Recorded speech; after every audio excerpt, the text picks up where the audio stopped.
Assalamualaikum warahmatullahi wabarakatuh. Salam merah menggoda, salam satu media. Kembali lagi dengan saya di channelnya Herdi Santo, dan saya berharap semoga kabar rekan-rekan semua dan subscriberku semua serta dulur-dulurku semua semoga selalu sehat walafiat dan selalu lancar rezekinya. Amin ya Allah ya Rabbal alamin. Baik, di sini saya akan share kembali yang sering dipertanyakan masalah tumbuhnya jentik nyamuk di tempat kultur kutu air. Nah, kali ini saya akan share, mudah-mudahan memberikan manfaat ya, dan insya Allah rekan-rekan semua juga bisa mempraktekannya, dan saya berharap rekan-rekan semua berhasil. Setidaknya kita bisa mengurangi populasi kehidupan jentik nyamuk. Di tempat kultur saya yang di styrofoam juga ada ya, sekitar berapa ekor lah, bisa terhitung 1 hingga 3 ekor. Itu sih nggak apa-apa, dan kita juga bisa ambil secara manual ya. Oke, jadi saya di sini akan mencoba untuk memberikan tutorial bagaimana sih caranya kultur kutu air sekaligus mencegah tumbuhnya jentik nyamuk atau mencegah nyamuk bertelur di tempat kultur kutu air.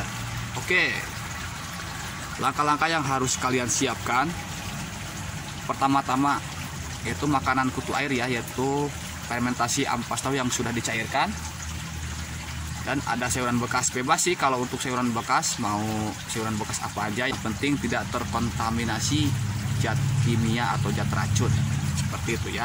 Oke, kita akan mulai saja langsung. Pertama-tama kita isi dulu air ya di tempat wadahnya. Tempat kultur kutu air saya wadahnya berukuran 40 x 50 cm. Oke, saya akan coba isi dulu air ya. Ambil ketinggian air 5 hingga 10 cm.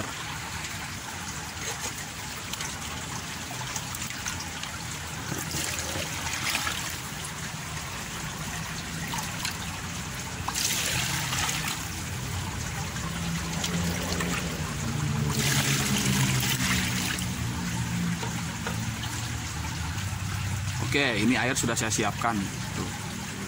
Ketinggiannya ini sekitar 7 cm ya. Baik, untuk masalah air yang akan digunakan untuk kultur kutu air yaitu air kolam ikan ya, atau air selokan yang ditampung. Air selokan yang ditampung di bak, lalu kita ambil air yang ada di baknya. Ini juga saya airnya air selokan yang ditampung di tempat air cacing sutra. Oke, yang ditampung di tempat air cacing sutra. Nah, jadi untuk rekan-rekan semua yang ingin menggunakan air sumur emang itu bisa ya, tapi menurut saya air sumur ini lebih baik kita endapkan dulu, atau paling tidak kita campur dengan air kolam, seperti itu ya. Nah, langkah selanjutnya apa yang harus kita siapkan kembali, yaitu kita kasih batang sayuran dan daun sayuran juga, tapi jangan banyak-banyak ya, sedikit saja.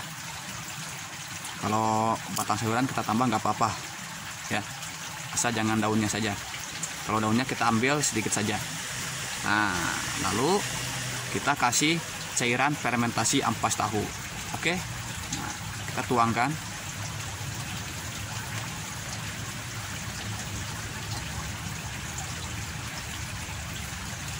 Sudah cukup saja. Nanti 3 hari ke depan kita kasih lagi ya. Selanjutnya, setelah kita siapkan makanan dan juga air untuk kutu air, nah inilah yang harus kita perhatikan. Apa? Yaitu bibit atau starter kutu air yang akan kita sebar ke tempat kultur. Jentik nyamuk memang habitatnya di air yang menggenang ya, sama seperti habitat kutu air. Jadi kultur kutu air ini memang rawan tumbuhnya jentik nyamuk. Nah, jangan khawatir bagi rekan-rekan semua, subscriberku semua.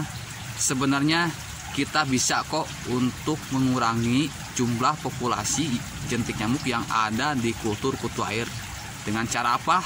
Nah, yang tadi saya katakan, dengan cara kita perhatikan dulu starter atau bibit yang akan kita sebar ke tempat kultur.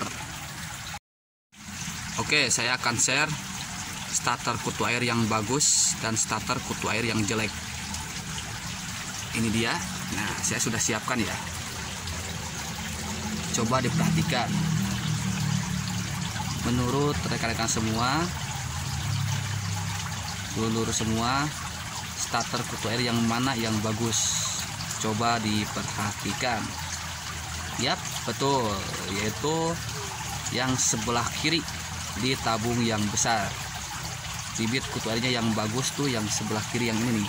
Nah, ya. Kita perhatikan kembali dengan yang sebelah kanan.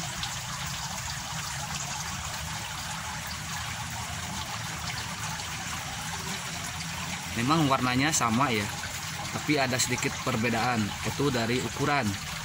Di tabung yang besar ini ukurannya cukup lumayan lebih besar dari tabung yang kecil. Oke.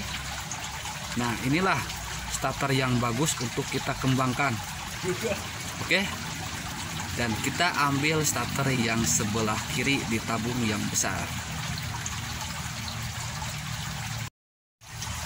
Oke, saya akan mulai untuk menebar starternya.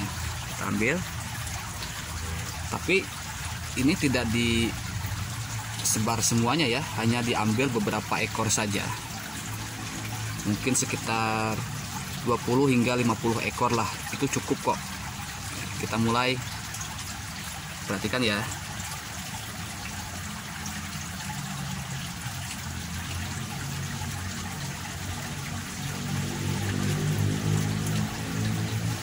Nah, cukup. Tuh, ini masih banyak.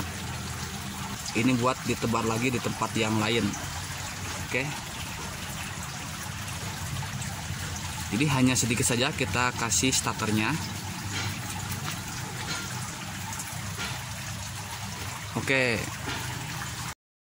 Nah, sekarang saya akan sedikit mencoba untuk memberikan penjelasannya. Kenapa kita harus mesti perhatikan starter yang akan kita sebar? Karena kalau kita menebar starter yang kualitasnya bagus, cenderung hari demi harinya itu akan lebih cepat berkembang dan lebih cepat banyak. Bayangkan dari satu ekor tuh bisa menjadi 30 hingga 50 ekor anakannya itu. Nah, kesimpulannya, jadi kalau kutir semakin hari semakin banyak, otomatis akan menghasilkan pergerakan air, sehingga bisa menolak nyamuk untuk bertelur di tempat kultur. Oke, bisa dipahami ya penjelasan saya. Kenapa saya tidak menebar starter yang sebelah kanan? Karena kemungkinan starter yang sebelah kanan ini masih muda dan belum cukup untuk beranak. Membutuhkan sekitar 2 hingga 3 harian lagi baru mereka bisa beranak. Tapi kalau yang sebelah kiri, nanti siang atau malam juga langsung beranak. Besoknya populasi kutu air ini akan semakin banyak. Oke, jadi itu penjelasan dari saya, semoga mudah dipahami untuk rekan-rekan semua. Kita sebenarnya bisa untuk mengurangi populasi jentik nyamuk yang ada di tempat kultur kutu air dengan cara kita memilih bibit atau starter yang harus kita kembangkan atau yang harus kita tebar. Mudah-mudahan penjelasan saya ini bisa mudah dipahami dan mudah dimengerti untuk rekan-rekan semua, dulur-dulur semua, dan subscriberku semua. Oke, selamat mencoba, dan saya berharap rekan-rekan semua berhasil ya, bisa mengurangi jumlah populasi jentik nyamuk. Salam satu media, salam merah menggoda. Wassalamualaikum warahmatullahi wabarakatuh.